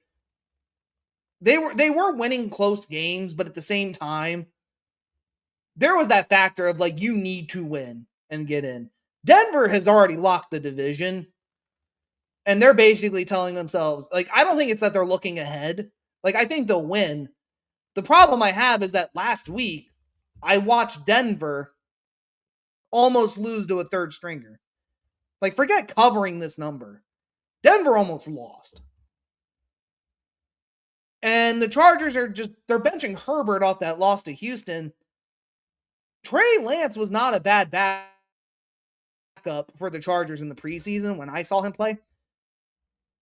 So, like, there's a part of me that, like, wants to go and say, if you're going to bet a spread, bet the Chargers or nothing. because this number's too high. Bo Nix has covered as a home favorite once all year. He's failed to cover every other time. Why should this time be any different? Even with, and again, the answer would be, well, it's a backup. Well, we just saw that last week on the road. It didn't go so well. So if you want to martingale the Broncos, if you lost last week on them, if you want to double down, be my guest. It won't be me. But as long as Denver plays everyone, this very well could be a similar matchup where this could be another 38-0 shutout. I don't know. I can't bet on Denver to cover as a favorite. It has not gone well all year. I don't know why I would run back to it all of a sudden now. Like we can't even blow out a JV team because Sean Payton would coach them to be conservative and run bubble screens out of bounds every 2 to 3 yards, or run a halfback draw from shotgun on third down on long. But this game I think was 10.5 originally when it opened, and I was scared of the hook. It's moved up. I mean, I guess if Denver starting everyone, again, you would have to martingale it in order to play it. You would have to take, that's the only way I could see it making sense as a pro bettor. Otherwise, I'd stay away from it. Okay. Hear you. I think you're thinking correctly. This is my fade of the week. Give me the Chargers plus 13.5. Simple handicap, really. Trey Lance, what's he going to do? He's probably going to run around, maybe not turn the ball over that much. He's going to run around, which is what you want in a preseason type game. And remember, Chargers undefeated against Sean Payton. And honestly, I mean, this is a weird game. I give Denver about a 20% chance to maybe lose this game outright. I could just see some weird shit happen. I would say 25, truthfully. I could see some weird shit happening and Denver just completely blowing it. Or Sean Payton pulls out his starters and you're yelling at the TV, throwing shit. I could see this. I don't know. I have a weird feeling that could happen. The only reason I would say, if it was a blowout in the first half and Denver just can't do anything right, pull them, move on to the wild card, I guess. But if it's close or there's unless you're the team blowing them out, or that's really the only way I could see Sean Payton doing it. It's 28 skunk one way or the other. Just pull the starters. Let them rest. Because at this point you're playing for the one. You get a bye week. There's no reason to pull the starters if it's close. Because if you win, you get the week off after anyways. Yeah. And Chargers are resting everybody. So it's that's the problem. You're playing the Chargers second string, but Denver hasn't blown out really a team all year. So I don't know. We blew out one team this year. It was the Dallas Cowboys. Yeah, other than that, which was 10 weeks ago. Yeah, I don't know. I think the Chargers are going to keep the Bengals. I guess you could say the Bengals, but really it wasn't a blowout. It was just a shutout more than anything. Well, 28-3. It's been a long time since those games, though. Look at their last 8 games, won by no more than a touchdown in a game. Yeah. I may have to play Broncos in the contest just to keep it. If we can't get to 6 naturally, I may switch to the Broncos to get it heads up. But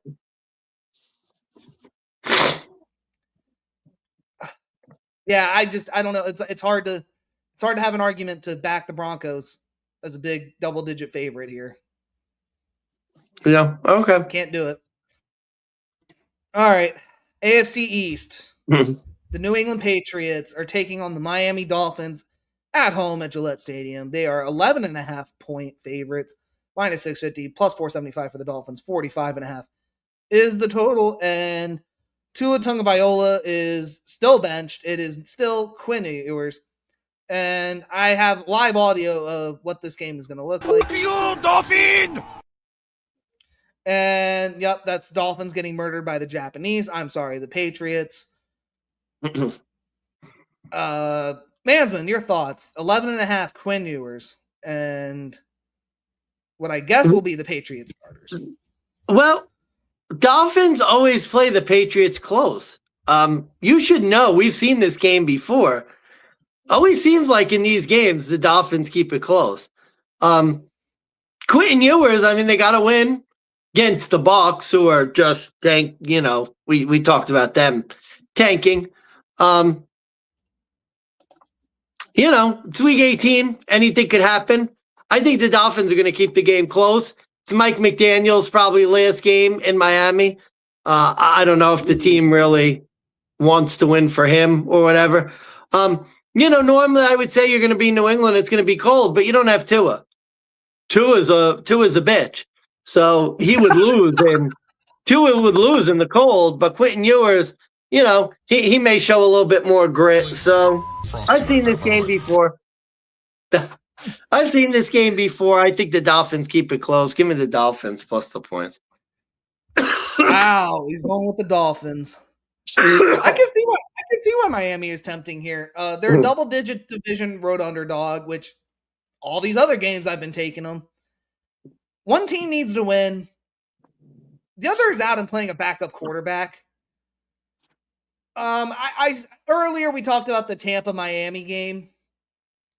Quinn Ewers was not impressive in that game either. He put up Tua numbers.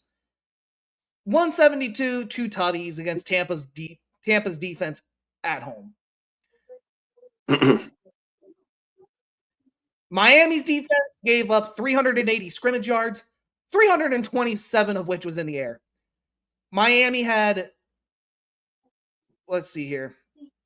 Miami's defense, they gave up 13 first downs, 7 of which were on the ground, which was important because Devon Achane, I believe, is out of this game. The Tampa Bay Bucks, they had 21 first downs in that game. Miami went 4 for 12 on third down at 33%. They were 1 for 3 in the red zone. They had 5 punts and 10 penalties in that game. You don't win a lot of games with that kind of performance. You don't really do well with those kind of numbers. The only reason I think they won against Tampa is because, unlike Tua, Ewers didn't throw an interception. Yeah. But I still don't think they're going to win and cover a lot of games. Playing the way Miami's defense played, they were terrible against the Bucs. I don't care that Stephon Diggs is in the news for all the wrong reasons. I mean, felonious assault, strangulation, whatever he allegedly did. I saw what New England just did to the Jets. I have no faith in this Dolphins defense here on the road in a meaningless game. And I think the Patriots are going to come out. Like, you want to talk about motivation? Maybe it won't be for the one. I think this is the game you secure your MVP for Drake May. You secure Coach of the Year for Vrabel. And I think you lock up the 2 and you pray and see who gets the set. Like, I think if you're the Patriots, lock the 2 in as quick as possible, get to the locker room, see who you're facing next week. Because that's, and not even as a look ahead, just like beat the shit out of the Dolphins, make it quick. Let's keep it moving. Yeah. And Quinn, don't get me wrong, I think Quinn Ewers after an offseason will be an interesting dark horse, but I have no hope for Miami, so I'm taking New England. Okay. All right. And I got under 45.5 in that one. Because again, those numbers I mentioned to you, how does Miami score in this game? Against New England, I don't know. What did they put up, 20?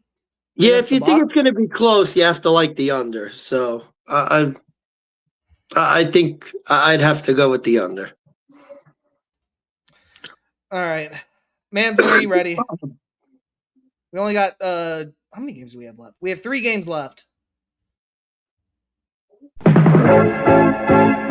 The Bills make me wanna shout. Kick your heels up and shout. Throw your hands up and shout. Throw your head back and shout. Come on now, the Bills are making it happen now. They're making something happen. The Bills are 8-point home favorites. They're hosting the New York Jets. who are 3-13, looking to end the season. Jets are plus 325. Bills are minus 425 on the money line. 37 is the whopping total. Last game ever at Highmark Stadium in Orchard Park, New York. Mansman, I know this is a bittersweet moment, so drip it in. Just take it in. Yeah. Last game ever at Highmark Stadium, or I guess you could call it the Ralph. The Ralph. Brady Cook getting another start, I want to say. Yeah. I sent you a video over the week. Jets fans are... I have never seen them... I've seen them miserable before. This is like a new level of defeated, dejected, demoralized Jets. I know you follow New York radio. I mean, is there any truth to this? I mean, they're already calling for Aaron Glenn to be fired. Yeah. I think there's going to be pressure. I don't know if they're going to do this it. Guy sucks. Yeah, I don't know if they're going to do it, but it's possible. I've seen it before. I saw it with Houston. They went one and done with the head coach. Or no, it was New England. New England went one and done with their head coach. Then they got Vrabel. And then they got Vrabel. So would not shock me if the Jets do it. But Mansman, it's your Bills. It's your team. I give you the honors. You're wearing your team MVP jersey. James Cook. The rushing champ, because Jonathan Taylor plays in 1 o'clock, so they're going to know what he needs to be the rushing champ. So whatever those yards are, James Cook will be the rushing champion, barring a catastrophe. I do think we're going to see the Bills starters for a little bit, but I don't even think it's going to matter. Last game, Highmark Stadium, going to be very emotional for people in Buffalo, and the Jets have given up. Yeah. So I think the Bills will win. I think they'll cover. This game really, I mean, I don't really, nothing they do tomorrow is going to change anything in terms of how I view this team. I think the starters will probably go out for a couple series, try and work on their execution. But I wouldn't expect it to be long. Josh Allen has the foot injury. I think we're going to see Mitch Trubisky very early on in this game. So I think the subs are going to come in, but I take the Bills second stringers over the Jets second stringers, because the Jets second stringers are their team now. Like, that's who they have, their second string team.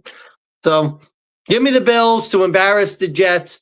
Mitch Trubisky going to get the last win in the history of Highmark Stadium, and on to first round exit in the playoffs. Fair enough. Fair enough. All right, last game in the 4 o'clock window. It's the Philadelphia Eagles. They're taking on the Washington Commies, a.k.a. the Commanders, a.k.a. the football team, a.k.a. Washington Redskins. Go yourself. And they're catching 4. They're plus 175. The Eagles are minus 210. 39 is the total. And the Eagles are also resting their key starters this week. They are benching Jalen Hurts. They are benching Saquon, A.J. Brown, all the studs. They're still catching 4, or they're still laying 4. It's, I don't know what the Eagles really are playing for. Other than like what I mentioned with Chicago, like if they win and Chicago loses, they get the 2 seed? Or is it like, I know we literally talked about this. If Chicago wins, they secure the 2. Yeah, I think they could get the 2 if they win and Chicago loses.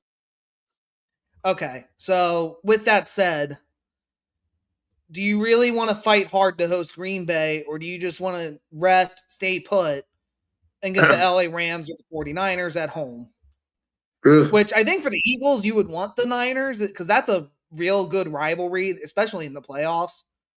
That's like rivalry territory, so I could see that. Eagles tend to have the NFC West number 2, so I think that's a future thing to consider. But Tanner McKee against Marcus Mariota in what amounts to a preseason game. I don't think McKee's numbers really paint a solid picture. I just know last year in this spot, he looked real good against a shit Giants defense. Yeah. And he's going up against a shittier Commies defense this time. I'm going to lay the 4 with Philly, but I don't have a strong feeling one way or another. My thinking is that Dan Quinn is washed. And they're trusting McKee and the backups in this spot for a reason. And the books seem to think that the Eagles will still find a way to win this matchup. So, again, I'm going to trust the spot, but nothing too crazy or favored about it. So it's actually Josh Johnson for Washington. Oh, that's even worse. I think Tanner McKee, like you said, I think he'll be serviceable.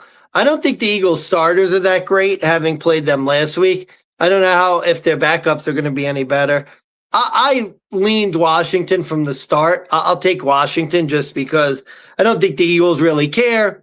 Washington got a little embarrassed last time because the Eagles went for 2 up like 27-10. So maybe there'll be a little bit of fight in Washington. I don't know.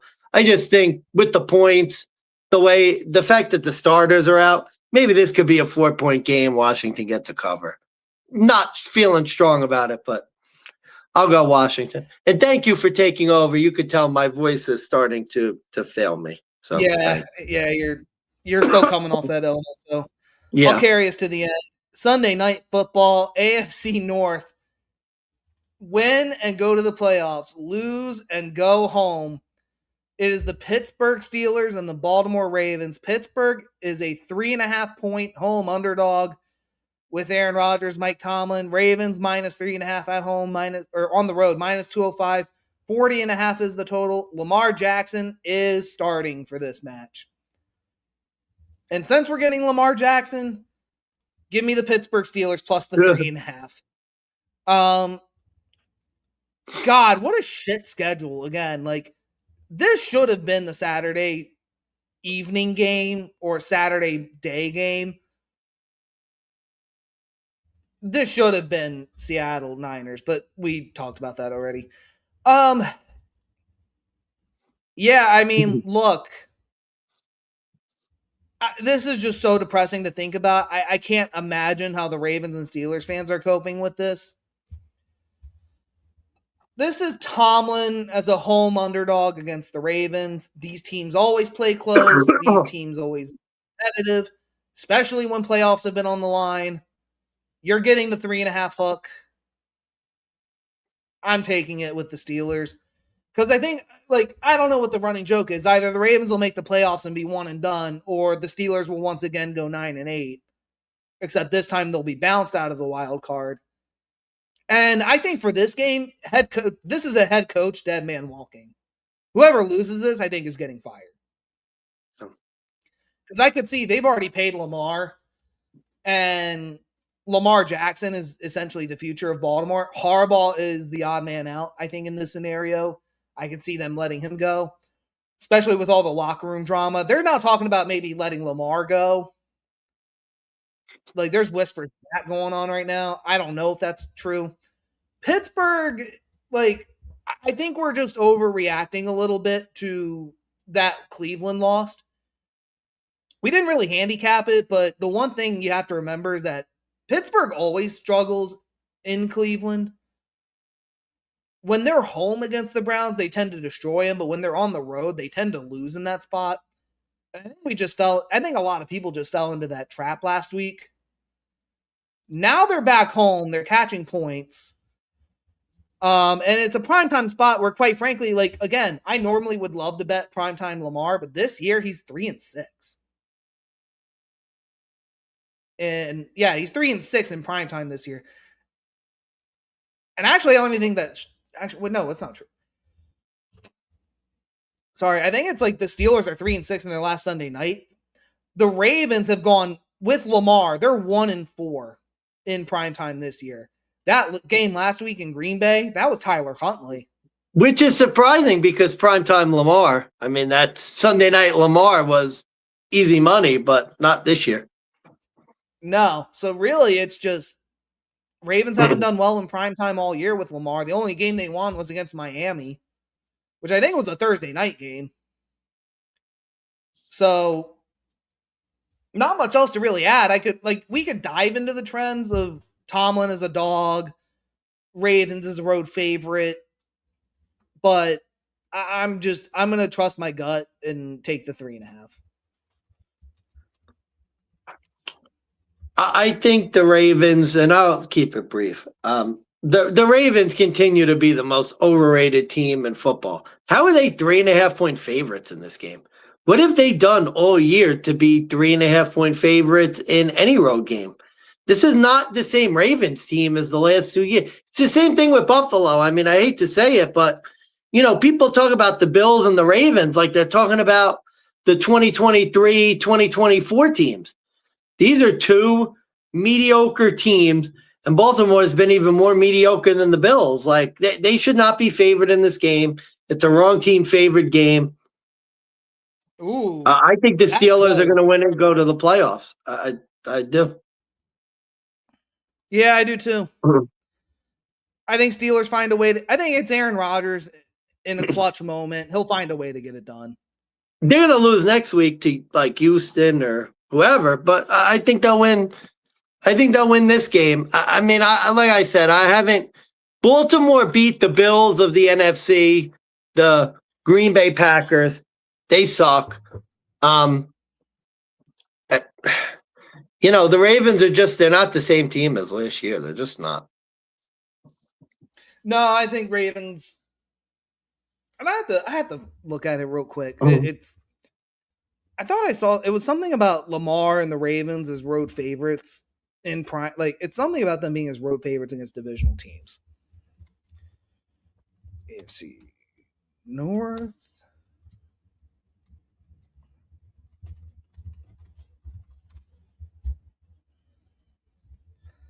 And of course.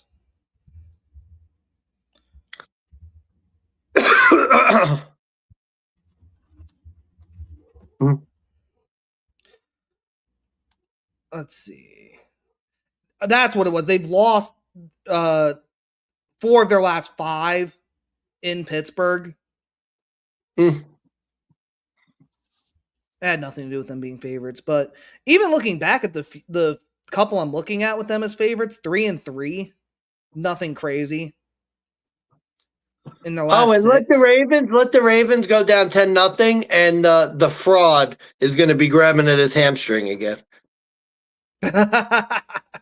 You think Lamar will bitch out? Talk about a fake MVP. Like, don't get me wrong. I'm not saying Josh has played well this year, but at least he's a real MVP. At least he's out there every game. His foot's hurt. He takes beatings every week. Lamar Jackson's such a baby. Like, his season starts to go south and he hurts his hammy. Like, every year, it's the same thing. If his season goes south, he finds an injury. He's the biggest fraud in football. Like, he is a bum. He's another guy never going to win anything. Fucking loser. I was going to say, you were talking about Josh being the Dan Marino. I think it could be Lamar Jackson.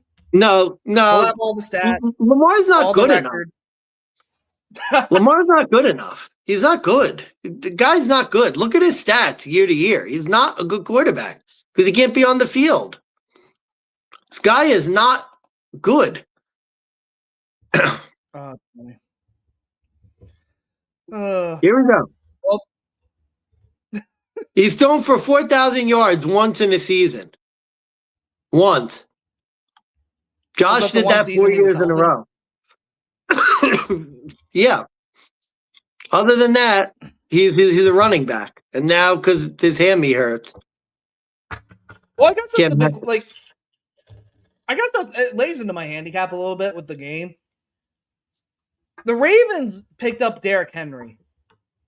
How many games have we seen they'll utilize him in one half and then totally forget about him in the second? Yeah, that's weird. I don't know why they do that. Even in the Green Bay game, they did that. Even in the Green Bay game, second half, you saw Keaton Mitchell more than you saw Derrick Henry. Henry had 4 fucking touchdowns in that game.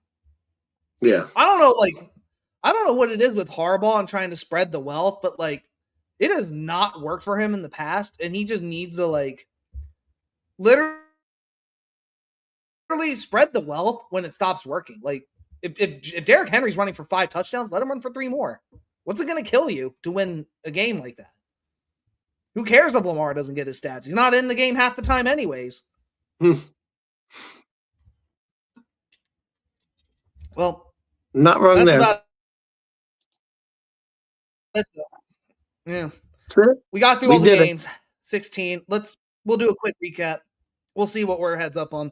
We're both on Carolina taking on the Bucks. We're both on San Fran against Seattle. We're both on Cincy against Cleveland. I'm on Dallas. I think you're on the Giants. Okay, that's one. I have Green Bay plus 10.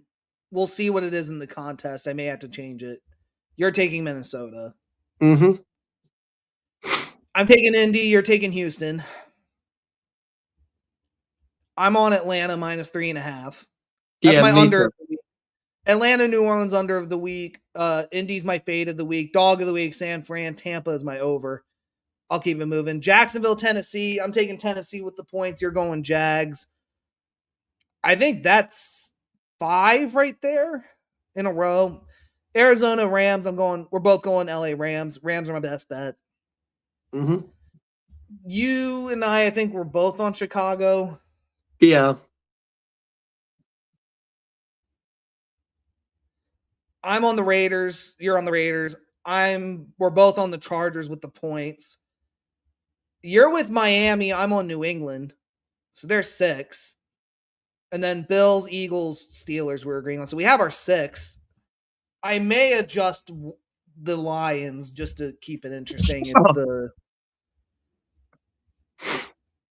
I'll have to adjust it to the Lions because if the contest number is not high enough, which it isn't, it's only 5.5. So.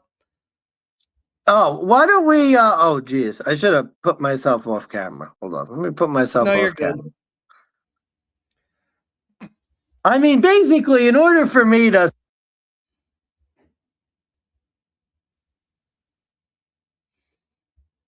Actually, you know what? I got to do. We have to do 2 because 6 only ties it.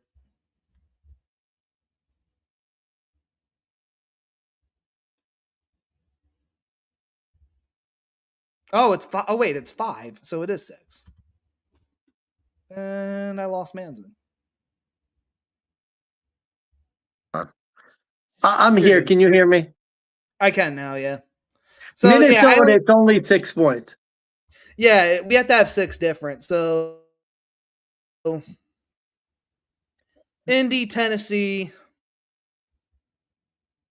Detroit, New England, the Rams. Or no, we both took the Rams.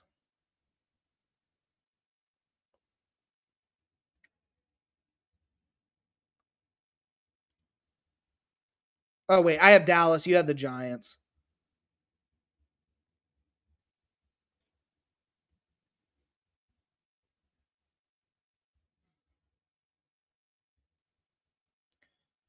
Four, 5. I think we had 5 different. So okay, I'm going. Oh shit. So I'm going Houston. Shit. Okay. I'm trying to remember. Houston, Miami, Jacksonville, okay, Giants. okay.